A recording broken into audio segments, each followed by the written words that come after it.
Hello students, अगर आपने हमारा चैनल अभी तक सब्सक्राइब नहीं किया है तो सब्सक्राइब कीजिए और बेल आइकन पे क्लिक कीजिए लेटेस्ट वीडियो सबसे पहले देखने के लिए। ओके, हमने लास्ट क्वेश्चन कर लिया व्हेन कैपिटल इज फिक्स्ड।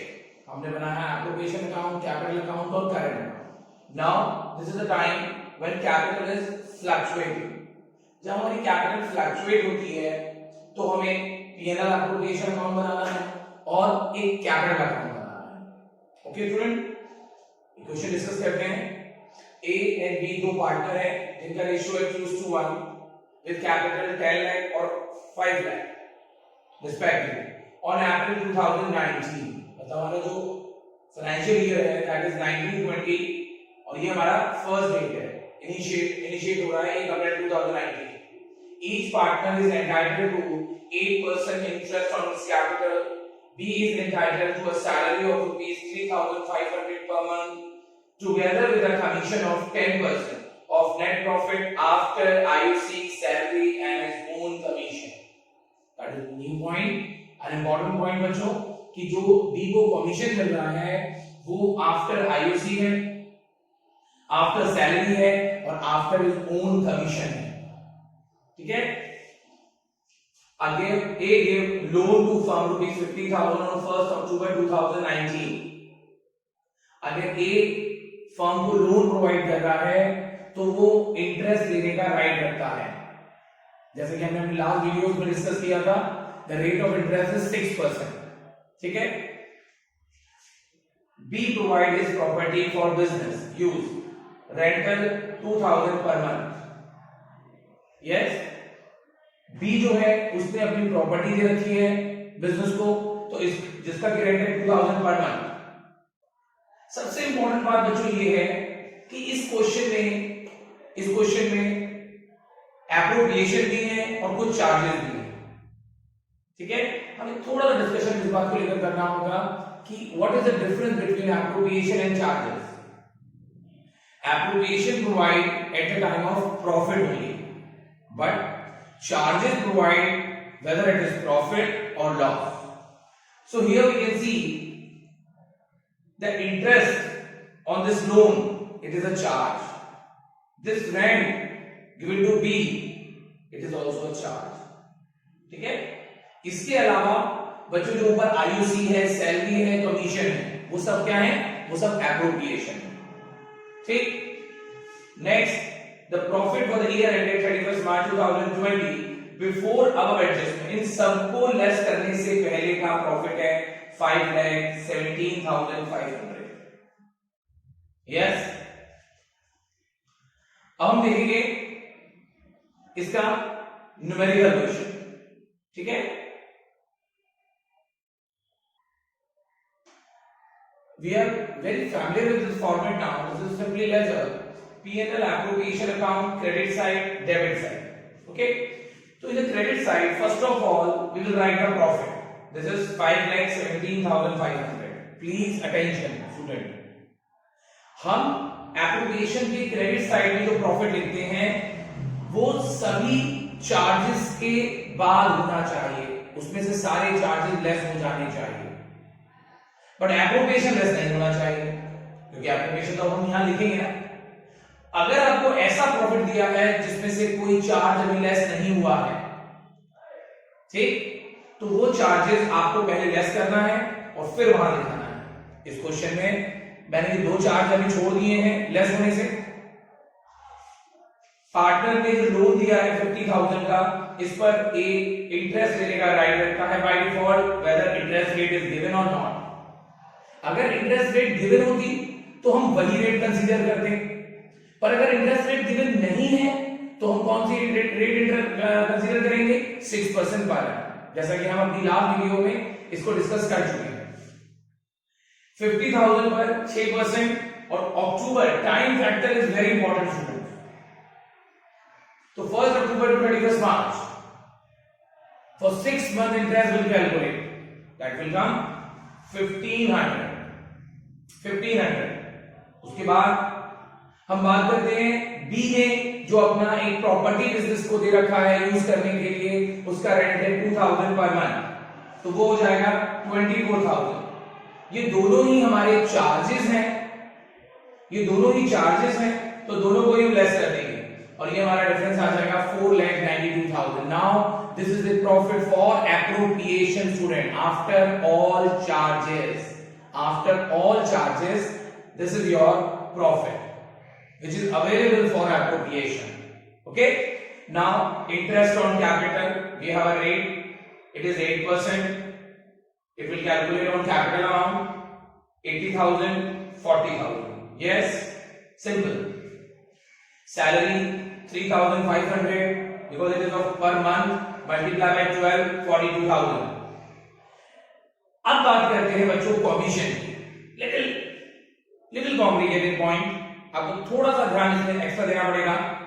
इन्होंने बोला है कि बी को जो 10% कमीशन मिलना है वो मिलना है नेट प्रॉफिट पर उसमें से after IOC, salary and his own commission. हमारे पास प्रॉफिट है 4,92,000. ठीक है, वो इसमें से क्या क्या लेस करने की बात कर रहे हैं, वो इसमें से बात कर रहे हैं आईओसी को भी लेस कर दो, सैलरी को भी लेस कर दो और कमीशन को भी लेस कर दो. हमारे पास सैलरी अवेलेबल है, हमारे पास आईओसी अवेलेबल है, हम उसको लेस कर सकते हैं. देखिए 4,92,000 में से हमने 1,62,000 लेस कर दिया दोनों का टोटल. हमारा प्रॉफिट आता है 3,30,000. बट वो तो क्या कर रहे हैं आफ्टर कमीशन ऑल्सो. कमीशन तो we can not deduct because अभी तो हमारे पास अवेलेबल ही नहीं है, वो तो हम कैलकुलेट ही कर रहे हैं. तो ऐसी कंडीशन अगर आ जाती है बच्चों तो हम क्या करेंगे, प्रॉफिट में से आईओसी और सैलरी को लेस करने के बाद हमारा प्रॉफिट बचता है 3,30,000 इनटू 10 जो भी हमारा रेट ऑफ कमीशन है upon 100 plus that rate of commission. अगर ये 5 होता तो ये 105 हो जाता, अगर ये 8 होता तो ये 108 हो जाता. ओके, तो ये निकल रहा है हमारे पास 30,000. You can C commission 30,000. तो हमारे दो चार्जेस हमने डिस्कस कर लिए, तीनों एप्रोप्रिएशन हमने डिस्कस कर लिए. अब आपका प्रॉफिट बचता है for distribution to partners and divisible profit 3 lakh that will divide in 2:1 ratio. और अगर ये रेशियो अवेलेबल नहीं होता तो हम इसे इक्वल बांट देते हैं. ये भी हमारा डीप का एक पॉइंट है. 2:1 बांट दिया क्योंकि हमारी कैपिटल फ्लक्चुएट है तो this profit will transfer to capital account directly. Even this appropriation also transfer to capital account not current account because capital is fluctuate. बच्चों ये जो आईओसी और ये इंटरेस्ट ऑन लोन और जो रेंट है जो ए और बी को मिल रहा है that is the charges that will not transfer into capital account. Okay, अब हम बनाएंगे कैपिटल अकाउंट. ओके बच्चों, जैसा कि हम स्टार्टिंग से डिस्कस कर रहे हैं इस क्वेश्चन की कि यहां हमारी कैपिटल फ्लक्चुएट है, दैट मींस आपको सिर्फ और सिर्फ कैपिटल अकाउंट बनाना है, not current account. Current account आपको बनाना पड़ता है दो सिचुएशन में, या आपको क्लियरली कहा हो कि कैपिटल फिक्स है, या बच्चों आपको करंट अकाउंट के बैलेंसेस गिवन हो, दैट इज आल्सो इंडिकेटिंग कि कैपिटल हमारी फिक्स्ड है. ठीक है, so there are two ways. One, when it is clearly mentioned in the question कि capital is fixed, or if current account balances are given. So these two situations indicate the capital is fixed. Otherwise, by default, your capital is fluctuating as this question. ठीक है, as we have done P&L appropriation account, now this is the turn capital account. Okay, familiar? You are very familiar with the format. क्योंकि यहाँ दो partner हैं तो हमारे ए और B इधर और उधर, डेबिट और क्रेडिट साइड.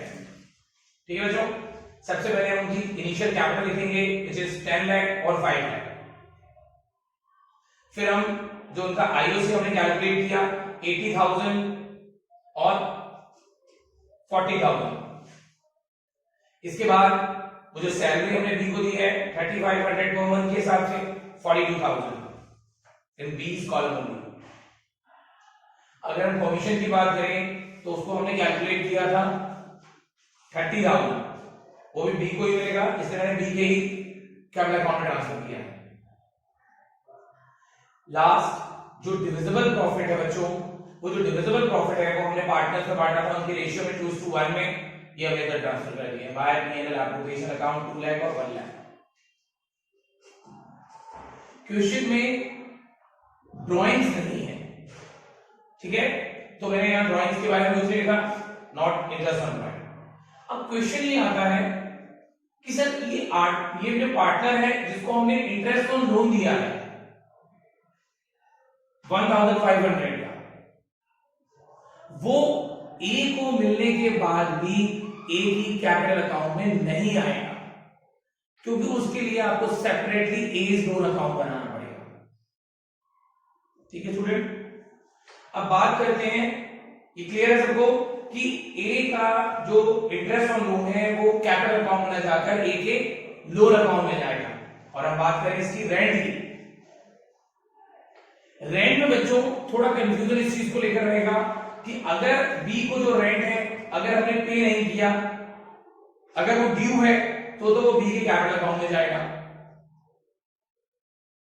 और अगर हमने उसे पे कर दिया तो वो कैपिटल अकाउंट में नहीं जाएगा। These two things हमें याद रखनी पड़ेगी। अभी हमने ये माना कि हमने उसको ड्यू नहीं करा, ठीक है, ऐसा क्वेश्चन क्लियरली गिवन होगा आपको अगर एग्जाम में आता है। ये क्वेश्चन, इसके बाद हमने कैपिटल अकाउंट के बैलेंसेस देखे, दिस इज 12,80,000 और 7,12,000। अब हम कैपिटल का फिक्स और फ्लक्चुएटिंग दोनों ही पार्ट कर चुके हैं। अब हमारी जो अगली वीडियो होगी that is regarding interest on drawing.